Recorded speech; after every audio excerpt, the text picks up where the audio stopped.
একটু আপনাকে দেখাই যে এখন এমন একটা অবস্থা চলছে যে আপনি ম্যাক্সিমাম পরিবারগুলোর মধ্যে যাবেন, আপনি গিয়ে দেখবেন ম্যাক্সিমাম পরিবারে কিন্তু নামাজটা নাই। ম্যাক্সিমাম পরিবারে যাবেন, আপনি গিয়ে দেখবেন সেখানে কিন্তু পর্দাটা নাই। বেশিরভাগ পরিবারে আপনি যান, দেখেন দিনের এলেম চর্চার যে গুরুত্ব এটা কিন্তু ওখানে দেখবেন আপনি নাই। বেশিরভাগ পরিবারে দেখেন আপনি এখানে হালাল হারামের কোনো পরোয়া নাই, রিজিক আসতেছে কোন দিক থেকে আসুক, ঠিক আছে। বেশিরভাগ পরিবারে দেখবেন স্বামী স্ত্রীর মধ্যে খুব একটা হৃদ্যতা ভালোবাসার বন্ধন পাওয়া যাচ্ছে না। প্যারেন্টিংসগুলো ঠিক নাই, খাবারের উৎসগুলো ঠিক নাই, অপসংস্কৃতি আছে পরিবারে। এখন মাদক ঢুকে গেছে, জেনা ঢুকে গেছে, পর্ন ঢুকে গেছে, ঠিক আছে, এই যে ডিভাইসের এডিকশন ঢুকে গেছে।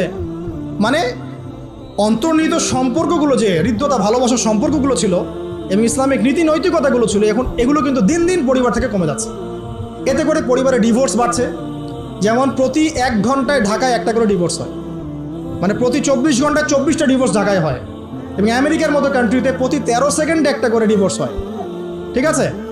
দেখা যায় গড়ে প্রতিদিন, এই বিশ্বে গড়ে প্রতিদিন 29 জন মানুষ আত্মহত্যা করছে এখন ফ্রাস্ট্রেট হয়ে, পারিবারিকভাবে। পারিবারিক কলহের শিকার হয়ে দেখা যায় গড়ে প্রায় 30 to 40% মেয়ে এখন পারিবারিক সহিংসতার শিকার হচ্ছে, যৌতুকের কারণে, আপনার পরকীয়ার কারণে। আর পরকীয়ার কথা তো বলতেই ভুলে গেছে যে ম্যাক্সিমাম পরিবারে এখন পরকীয়া চলছে। স্বামী স্ত্রীকে নিয়ে সন্তুষ্ট না, স্ত্রী স্বামীকে নিয়ে সন্তুষ্ট না, দেখবেন পরকীয়া এটা কমন হয়ে যাচ্ছে। ম্যাক্সিমাম পরিবারে আপনি দেখবেন যে পর্ন ঢুকে গেছে, জেনা ঢুকে গেছে, মানে জেনাটাকে সহজ করে ফেলা হচ্ছে। এবং প্রগতির নামে আমরা এখন এমন কিছু কালচার লালন পালন করছি যেগুলো আস্তে আস্তে আমাদেরকে ইসলাম থেকে সরিয়ে দিচ্ছে। তো পরিবারের অবস্থা এখন ভয়াবহ খারাপ। আত্মহত্যার প্রবণতা বাড়ছে, যৌতুক বাড়ছে, আপনার মাদকাসক্ত ছেলেমেয়ের সংখ্যা বাড়ছে, হ্যাঁ, পর্ন এডিক্টেড ছেলের সংখ্যা বাড়ছে। এরা না দেশকে কিছু দিতে পারছে, না সমাজকে, না জাতিকে। এরা কিন্তু আসলে সম্পদ না, এরা বরং বোঝা হচ্ছে। দুনিয়াবি বিষয়গুলোকে অনেক বেশি গুরুত্ব দেওয়া হচ্ছে, এতে করে দিনটা কিন্তু সংকুচিত হচ্ছে। তো এগুলো বলতে থাকলে অনেক সময় চলে যাবে। তো এক কথায় পরিবারের ভাঙনটা এখন বেশি এবং পরিবারের নীতি নৈতিকতার অবস্থা খুব খারাপ। এর কারণগুলো আমরা ফাইন্ড আউট করলাম। কী কী কারণ? 1 নাম্বার ধরেন কোরআনের তালিম চর্চা উঠে যাওয়া, তাওহীদ উঠে যাওয়া, শিরিকের অনুপ্রবেশ, সুন্নত উঠে যাওয়া, বেদাতগুলো ঢুকে যাওয়া, পরিবারে হারাম রিজিক ঢুকে যাওয়া, পরিবারের কর্তাদের নীরব ভূমিকা, হ্যাঁ, পরিবারে হাজরা আলাইহিস সালামের মতো মা না থাকা, পরিবারে খাদিজা রাদিয়াল্লাহু আনহার মতো স্ত্রী না থাকা, অনেক কারণ। এরপরে বাইরের সংস্কৃতির অনুপ্রবেশ, হ্যাঁ, প্রিন্ট এবং ইলেকট্রনিক মিডিয়ার যৌনতা, এই সব কিছু মিলে কিন্তু পরিবারগুলো ক্রাশ করছে। এতে করে দেখবেন অনেক সমস্যা হচ্ছে। যৌতুক টৌতুক তো বললাম, সবচেয়ে বড় কথা আপোষের যে মিল মোহব্বত, ওয়াজআলা বাইনাকুম মাওয়াদ্দাতা ওয়া রাহমা, এটা আস্তে আস্তে কমে যাচ্ছে।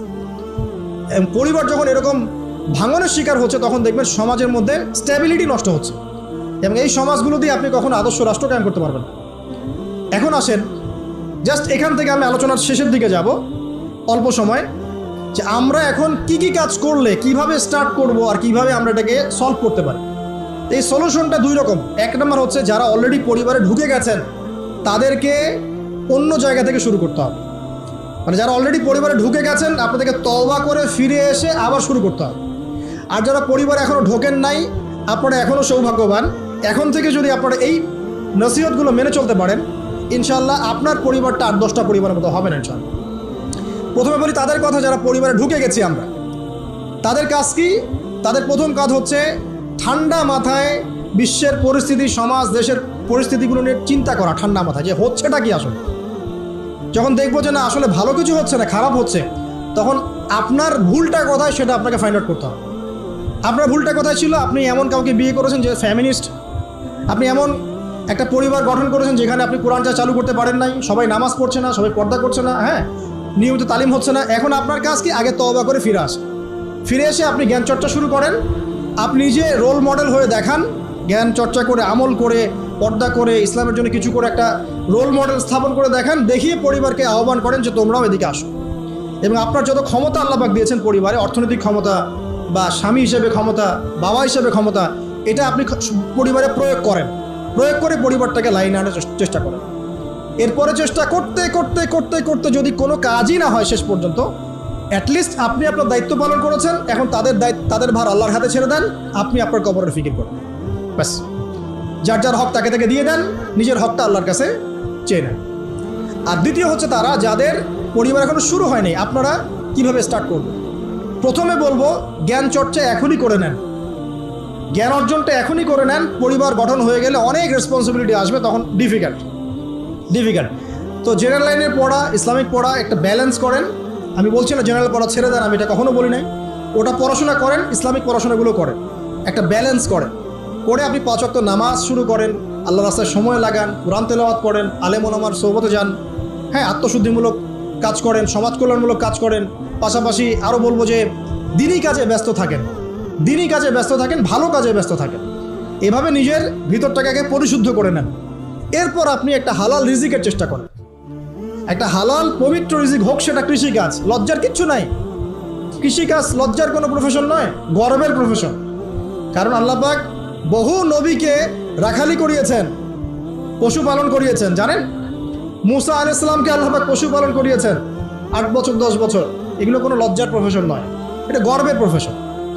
আপনি হালাল রিজিক, অর্থনীতি হোক, আপনার কৃষিভিত্তিক হোক, বা ব্যবসা করেন হালাল কোনো, বা গভর্নমেন্ট জব, বড় বড় গভর্নমেন্ট জবের জন্য ট্রাই করেন, সেটাও ভালো। যদি না পান, বেসরকারি জব পান, আলহামদুলিল্লাহ। খেয়াল রাখবেন, জব করতে গিয়ে, ব্যবসা করতে গিয়ে এবং রিজিকের সন্ধান করতে গিয়ে আপনার নামাজ যেন ছুটে না যায়, আপনার রিজিকে হারাম যেন ঢুকে না যায়, আপনাকে যেন সুদ খেতে না হয়, আপনাকে যেন ফ্রি মিক্সিংয়ে যেতে না হয়। এগুলো খেয়াল রাখেন। খেয়াল রেখে একটা হালাল রিজিকের সোর্স আগে বের করেন। প্রয়োজন উদ্যোক্তা হন, নতুন কিছু উদ্যোগ গ্রহণ করেন, উদ্যোক্তা হয়ে নিজে কিছু প্রতিষ্ঠা করে দেখান, এমন কিছু করেন। এরপরে আপনি বিয়ের ফিকিরটা করেন, রিজিকের ব্যবস্থাটাকে করে নেন, তারপরে ওদিকে যান। আপনার আপন ভাই হিসেবে আমি কথাগুলো বলছি, মনে করেন।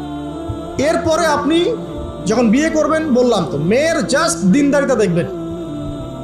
হ্যাঁ, এর উপর যদি সৌন্দর্য থাকে, আলহামদুলিল্লাহ, বংশ ভালো হয়, আলহামদুলিল্লাহ, মেয়ের অর্থ সম্পদ আছে, আলহামদুলিল্লাহ। যদি এগুলোর কোনোটাও না থাকে, দিনদারিতা থাকে, জাস্ট ওটাকে দেখেন, আর কিছু দেখার দরকার নেই। এরপরে আরেকটা কথা বলতে ভুলে গিয়েছি, যে আপনি এই লেভেলে যাওয়ার আগে নিজেও পবিত্র থাকার চেষ্টা করেন। আপনি নিজে জেনায় যায় না, নিজে পর্নে যায় না, নিজে হারাম অ্যাফেয়ার্সে যায় না। যদি আপনি যান, তাহলে আল্লাহ পাক কিন্তু আপনাকে পবিত্র স্ত্রী নাও দিতে পারেন। এটাই আল্লাহ পাকের নীতি, যে একজন পবিত্র মানুষ পায়। ঠিক আছে, যে যেমন আল্লাহ পাক তাকে তেমন মিলিয়ে দেন, এটা আল্লাহ পাকের একটা সুন্নাহ। এর ব্যতিক্রম হতে পারে, কিন্তু আপনি যদি পবিত্র না থাকেন, আপনি পবিত্র স্ত্রী নাও পেতে পারেন। তা আপনি আগে নিজে পবিত্র থাকেন, তারপরে আপনি এখন মেয়ে দেখেন। আলহামদুলিল্লাহ, বললাম দিনদারিতা প্রাধান্য দেন। এখানে হাদিসে এটা বলা হয় নাই যে 4টা গুণ দেখে বিয়ে করো, বরং বলা হয়েছে 4টা গুণ দেখে সাধারণত বিয়ে করা হয়। ঠিক আছে, করো আদেশটা এমন নয়। কেউ টাকা দেখে, কেউ সৌন্দর্য দেখে, কেউ দেখে বংশ। তুমি দেখো দিন। নবীজি বলছেন তুমি দিন দেখো, নাহলে তোমার হাত ধুলোয় ধূসরিত হবে, মানে ধ্বংস হয়ে যাবে তুমি। আর দিন দেখার ক্ষেত্রে শুধু বাইরের গেট আপটা যথেষ্ট নয়, তার পড়াশোনা দেখেন, তার হিস্ট্রি ঘাটবেন, তার অতীতে সে কোথায় কোথায় পড়াশোনা করেছে, কি করেছে, খোঁজ খবর নেবেন। হুট করে তাড়াহুড়া করে কোনো ডিসিশন নিয়ে ফেলবেন না, এটা খুব ভুল করে মানুষ। ঠিক আছে, তার হিস্ট্রি ঘাটেন, যে সে কোথায় পড়াশোনা করেছে, কি করেছে না করেছে। তার পরিবারের বায়োডাটা ঘাটেন, তার পরিবারের সদস্যরা কেমন, নামাজ পড়ে কি না, তার ইসলামের প্রতি কেমন ধারণা পোষণ করে। তার মাকে দেখেন, তার মা পর্দা করে কি না, তার মা ইসলামের উপর আছে কি না। তার নানিকে দেখেন, তার পরিবারবর্গকে দেখেন, তারপর আপনি ডিসিশন নেওয়াটা সহজ হবে। এগুলোর চেয়ে ব্যতিক্রমও হতে পারে।